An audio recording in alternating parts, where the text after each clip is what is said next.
इन दोस्तों कैसे हैं आप सभी। आशा करता हूं बहुत ही अच्छे होंगे। इस वीडियो में हम लेकर आए हैं आपके लिए टॉप जी के जीएस प्रश्न। ये ऐसे प्रश्न हैं जो बार बार एग्जाम में पूछते हैं, तो किसी भी एग्जाम की तैयारी कर रहे हैं यह वीडियो आपके लिए बहुत ही महत्वपूर्ण है और आने वाले एग्जाम के लिए तो बहुत ही हेल्पफुल रहेगी। चलिए वीडियो की शुरुआत करते हैं, देखते हैं पहला क्वेश्चन क्या पूछा है। पहला क्वेश्चन पूछा किस सुल्तान ने दाग और चेहरा प्रणाली शुरू की थी। जिस किसी भी प्रश्न का राइट आंसर पता है वीडियो को पॉज करिए, राइट आंसर कमेंट बॉक्स में लिख दीजिए। इससे आपका साथ साथ में तैयारी होता रहेगा और क्वेश्चन जो है वह तैयार हो जाएगा गलत होने पर। तो पहला क्वेश्चन पूछा किस सुल्तान ने दाग और चेहरा प्रणाली शुरू की थी। तो राइट आंसर जो हो जाएगा वो हो जाएगा ऑप्शन बी, अलाउद्दीन खिलजी ने।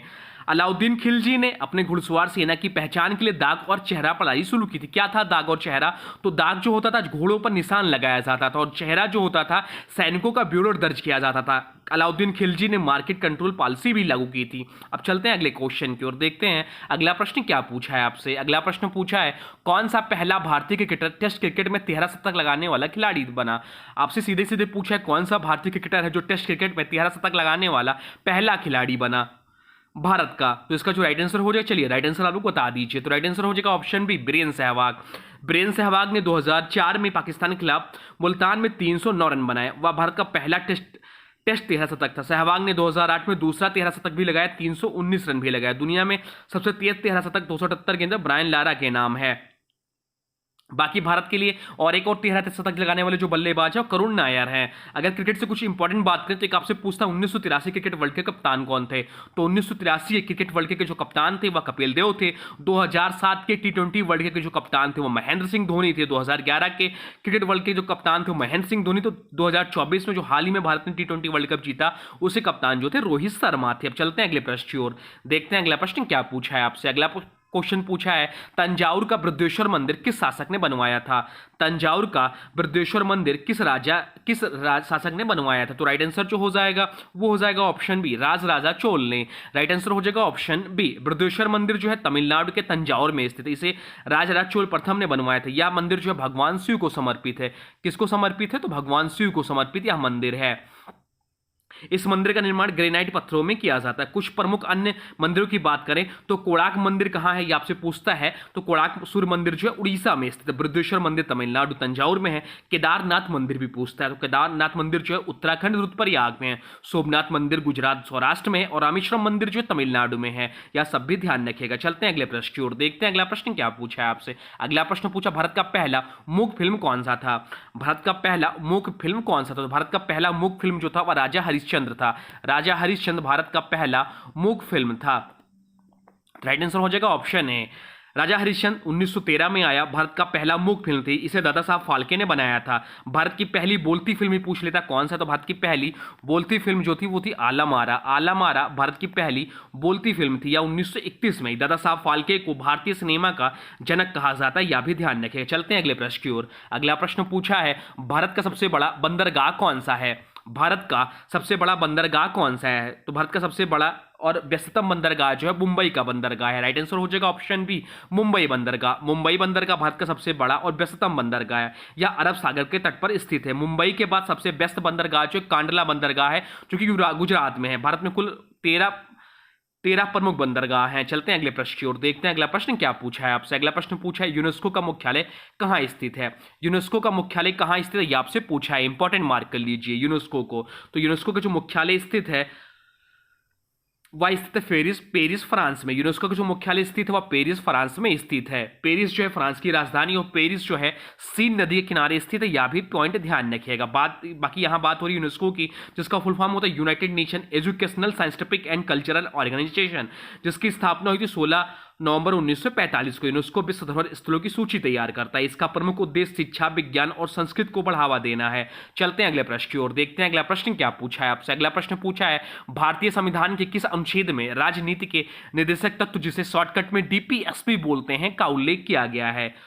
तो राइट आंसर जो हो जाएगा वो हो जाएगा ऑप्शन है 36 से 51। अनुच्छेद 36 से 51 में राजनीति के निदेशक तत्व का उल्लेख किया गया है। डीपीएसपी का जो विचार आया है वह आयरलैंड के संविधान से लिया गया है।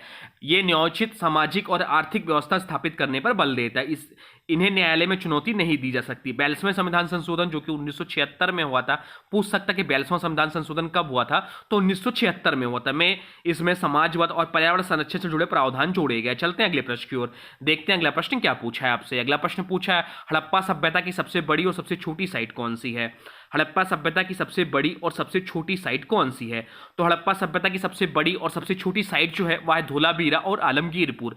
राइट आंसर हो जाएगा ऑप्शन सी, धोलावीरा जो कि गुजरात में हड़प्पा सभ्यता की सबसे बड़ी साइट है। आलमगीरपुर जो है उत्तर प्रदेश में या सबसे छोटी साइट मानी जाती है। बाकी मोहनजोदड़ो जो ऑप्शन में है या पाकिस्तान में है, को सिंधु घाटी सभ्यता का सबसे बड़ा शहर माना जाता है। लोथल जो है गुजरात में है या पहला ज्ञात डाकयार्ड या समुद्री बंदरगाह था। चलते हैं अगले प्रश्न की ओर, देखते हैं अगला प्रश्न क्या पूछा है आपसे। अगला प्रश्न पूछा राष्ट्रीय आय की गणना करने वाला पहला देश कौन था।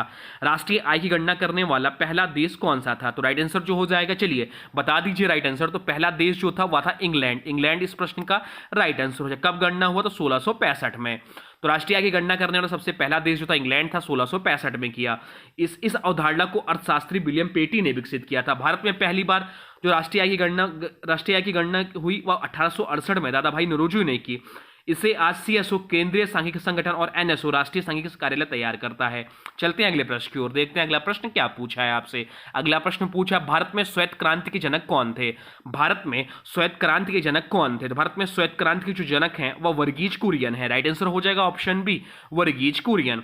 श्वेत क्रांति का संबंध दूध उत्पादन से है। पूछ सकता है कि श्वेत क्रांति का संबंध किससे है। तो श्वेत क्रांति का जो संबंध है वह दूध उत्पादन से है। या पॉइंट ध्यान रखिएगा। वर्गीज कुरियन को भारत में श्वेत क्रांति का जनक कहा जाता है। 1970 में ऑपरेशन फ्लड शुरू किया गया जिसमें भारत दूध उत्पादन में आत्मनिर्भर बना। अमूल ब्रांड इसी क्रांति का परिणाम था। चलते हैं अगले प्रश्न की ओर, देखते हैं अगला प्रश्न क्या पूछा है आपसे। अगला प्रश्न पूछा है भारतीय संविधान में राज्य की परिभाषा किस अनुच्छेद में दी गई है। भारतीय संविधान में राज्य की परिभाषा किस अनुच्छेद में दी गई है। तो राइट आंसर हो जाएगा ऑप्शन ए, अनुच्छेद 1 में। अनुच्छेद 12 के अनुसार राज्य में सरकार, संसद, राज्य विधानसभा, स्थानीय निकाय और अन्य सरकारी निकाय शामिल होते हैं। अनुच्छेद 1 में भारत को राज्यों का संघ कहा गया है। चलते हैं अगले प्रश्न की ओर, देखते हैं अगला प्रश्न क्या पूछा है आपसे। अगला प्रश्न पूछा गया है भारत के संविधान में धर्मनिरपेक्ष शब्द कब जोड़ा गया।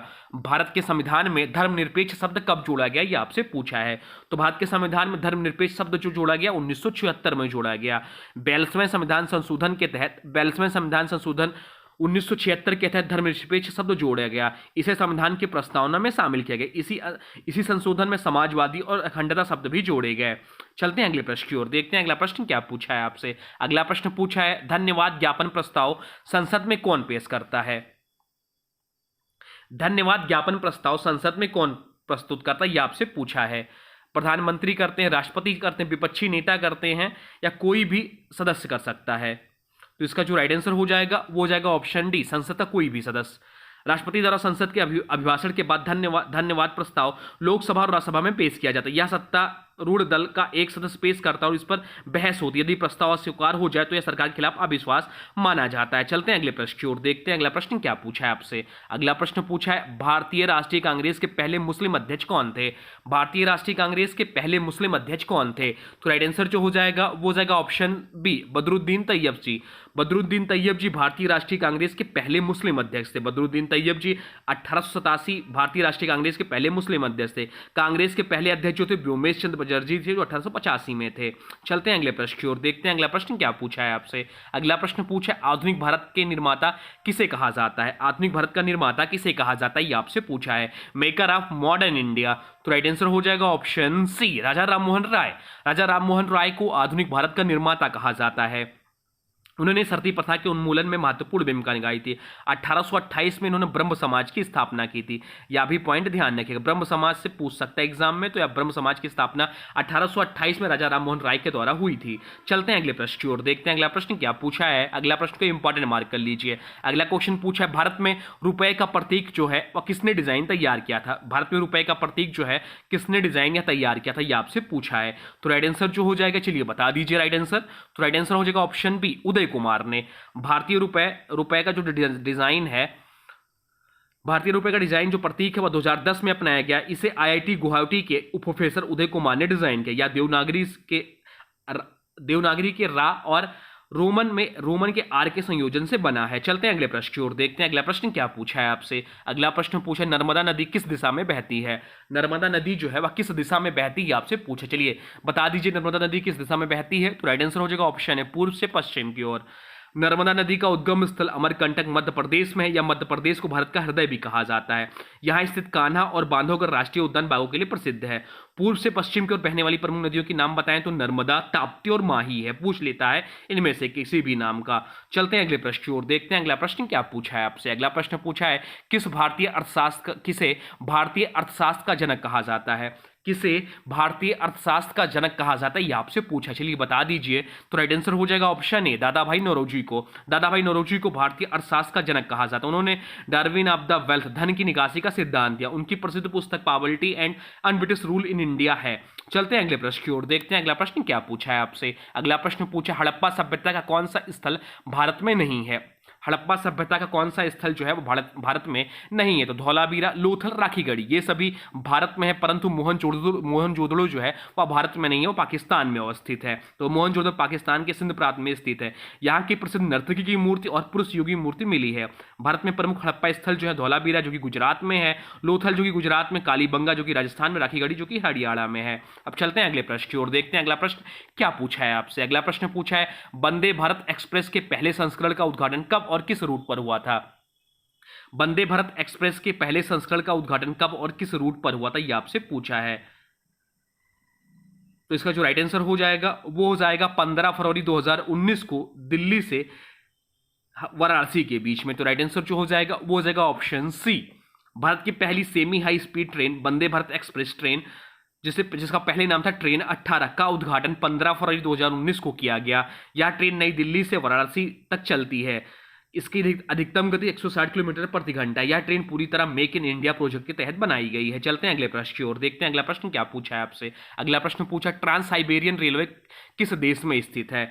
ट्रांस साइबेरियन रेलवे जो है वह किस देश में स्थित है ये आपसे पूछा है। तो राइट आंसर जो हो जाएगा वो हो जाएगा ऑप्शन बी, रूस में स्थित है। ट्रांस साइबेरियन रेलवे दुनिया की सबसे लंबी रेलवे लाइन या मॉस्को में व्लादिवोस्तोक तक फैली हुई है, या मॉस्को से व्लादिवोस्तोक तक फैली हुई है। या इस रेलवे का निर्माण 1891 में शुरू हुआ और 1916 में पूर्ण हुआ। चलते हैं अगले प्रश्न की ओर, देखते हैं अगला प्रश्न क्या पूछा है आपसे। अगला प्रश्न पूछा है किस राज्य में भारत का पहला जैवमंडल संरक्षित क्षेत्र स्थापित किया गया था। किस राज्य में भारत का पहला जैवमंडल संरक्षित क्षेत्र स्थापित किया गया था ये आपसे पूछा है। तो इसका जो राइट आंसर हो जाएगा वो हो जाएगा ऑप्शन बी, उत्तराखंड में। राइट आंसर हो जाएगा ऑप्शन बी, उत्तराखंड में। नीलगिरी बायोस्फीयर रिजर्व भारत का पहला जैवमंडल क्षेत्र 1986 में स्थापित है। भारत में कुल 18 बायोस्फीयर रिजर्व है। इसमें से नीलगिरी, सुंदरवन, पश्चिमी घाट और नंदा देवी को यूनेस्को ने world network of biosphere reserve में शामिल किया है। चलते हैं अगले प्रश्न की ओर, देखते हैं अगला प्रश्न क्या पूछा है आपसे। अगला प्रश्न पूछा है भारत में फ्लेमिंगो फेस्टिवल कहाँ मनाया जाता है। भारत में फ्लेमिंगो फेस्टिवल कहाँ मनाया जाता है ये आपसे पूछा है। तो राइट आंसर जो हो जाएगा वो हो जाएगा ऑप्शन सी, आंध्र प्रदेश में। फ्लेमिंगो फेस्टिवल आंध्र प्रदेश के पुलिकट झील में मनाया जाता है। या सर्दियों में साइबेरिया से आने वाली फ्लेमिंगो पक्षियों के स्वागत में आयोजित किया जाता है। गुजरात के कच्छ में भी बड़ी संख्या में फ्लेमिंग पाए जाते हैं। कुछ बात हो रही आंध्र प्रदेश की, तो चलिए आंध्र प्रदेश से आपको महत्वपूर्ण बताते हैं। तो आंध्र प्रदेश जिसकी राजधानी है वर्तमान में अमरावती, परंतु या प्रस्तावित राजधानी है अमरावती। प्रशासनिक कार्य विजयवाड़ा व हैदराबाद से।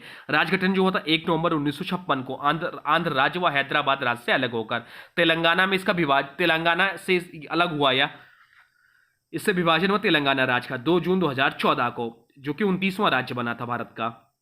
मुख्यमंत्री जो इस वर्तमान समय में एन चंद्रबाबू नायडू, राज्यपाल वर्तमान समय में एस अब्दुल नाजीर है। आधिकारिक भाषा जो यहाँ की तेलुगु है। लोकसभा सीटें 25 और राज्यसभा की सीटें 11 हैं। चलते हैं अगले प्रश्न की ओर, देखते हैं अगला प्रश्न क्या पूछा है आपसे। अगला प्रश्न जो पूछा है वह पूछा हरित क्रांति भारत में कब शुरू हुई। हरित क्रांति जो है भारत में कब शुरू हुई ये आपसे पूछा है। तो राइट आंसर जो हो जाएगा वो हो जाएगा ऑप्शन बी, 1960 में। पंजाब जो है हरित क्रांति का प्रमुख राज्य था। यह भारत का सबसे बड़ा गेहूं और धान उत्पादक राज्य है। पंजाब का प्रमुख त्योहार बैसाखी है। स्वर्ण मंदिर जो अमृतसर यहाँ का प्रसिद्ध धार्मिक स्थल है। अब चलते हैं अगले प्रश्न की ओर, देखते हैं अगला प्रश्न क्या पूछा है आपसे। अगला प्रश्न जो पूछा है इंपॉर्टेंट मार्क कर लीजिए। भारतीय अंतरिक्ष अनुसंधान संगठन जिस तरह इसरो बोलते हैं, भारतीय अंतरिक्ष अनुसंधान संगठन इसरो की स्थापना कब हुई थी आपसे पूछा है। तो राइट आंसर जो हो जाएगा वो हो जाएगा 15 अगस्त 1969 को। 15 अगस्त 1969 को इसरो की स्थापना हुई थी। तो राइट आंसर जो हो जाएगा वो जाएगा ऑप्शन बी, इसरो, जिसका फुल फॉर्म होता है इंडियन स्पेस रिसर्च ऑर्गेनाइजेशन। इसका जो हेडक्वार्टर है वो बेंगलुरु कर्नाटक में है, और कर्नाटक को भारत का सिलिकॉन वैली भी कहा जाता है, और कर्नाटक की जो राजधानी है वह बेंगलुरु है। चलते हैं अगले प्रश्न की ओर, देखते हैं अगला प्रश्न क्या पूछा है आपसे। अगला प्रश्न पूछा है नाटो का पूर्ण रूप क्या होता है। नाटो का पूर्ण रूप क्या है या नाटो का फुल फॉर्म क्या है? तो राइट आंसर जो हो जाएगा, चलिए बता दीजिए। तो राइट आंसर हो जाएगा option B, North Atlantic Treaty Organization. NATO का फुल फॉर्म है, इंपॉर्टेंट मार्क कर लीजिए, नाटो का फुल फॉर्म है North Atlantic Treaty Organization. NATO का पूर्ण रूप यह है, या एक सैन्य गठबंधन है जिसकी स्थापना कब हुई थी? तो 4 अप्रैल 1949 को हुई थी नाटो की स्थापना। 4 अप्रैल 1949 को इसकी स्थापना हुई थी नाटो की। इसका मुख्य उद्देश्य सदस्य देशों की सामूहिक सुरक्षा सुनिश्चित करने, या किसी एक सदस्य देश पर हमला होता है तो यहाँ सभी पर हमला माना जाएगा। नाटो जिसकी स्थापना हुई थी 4 अप्रैल 1919 को, मुख्यालय है ब्रुसेल्स बेल्जियम, और सदस्य देश हैं वर्तमान समय में 32। मुख्य उद्देश्य सामूहिक रक्षा, मुख्य भागीदारी है America, Britain, France, Germany, Turkey की। चलते हैं अगले प्रश्न की ओर, देखते हैं अगला प्रश्न क्या पूछा है आपसे। अगला प्रश्न पूछा है वर्नाकुलर प्रेस एक्ट किसने लागू किया। वर्नाकुलर प्रेस एक्ट किसने लागू किया, ये आपसे पूछा है। तो राइट आंसर हो जाएगा ऑप्शन सी, लॉर्ड लिटन ने। लॉर्ड लिटन ने वर्नाकुलर प्रेस एक्ट लागू किया। वर्नाकुलर प्रेस एक्ट को 1878 में लॉर्ड लिटन भारत के वायसराय थे उस समय ने लागू किया था। इसका उद्देश्य था भारतीय भाषाओं में छपने वाले अखबारों की स्वतंत्रता पर अंकुश लगाना, विशेष रूप से ब्रिटिश सरकार की आलोचना को रोकना। इस एक्ट ने अंग्रेजी भाषा के प्रेस को नहीं बल्कि भारतीय भाषाओं के प्रेस जैसे हिंदी, उर्दू, बंगाली आदि को प्रभावित किया। चलते हैं अगले प्रश्न की ओर, देखते हैं अगला प्रश्न क्या पूछा है आपसे। अगला प्रश्न पूछा है, इंपॉर्टेंट मार्क कर लीजिए, हंटर आयोग किसकी जांच के लिए गठित किया गया था। हंटर आयोग जो था वह किसकी जांच के लिए गठित किया गया था, यह आपसे पूछा है। तो राइट आंसर बता दीजिए। राइट आंसर हो जाएगा ऑप्शन ए, जालियांवाला बाग हत्याकांड के लिए।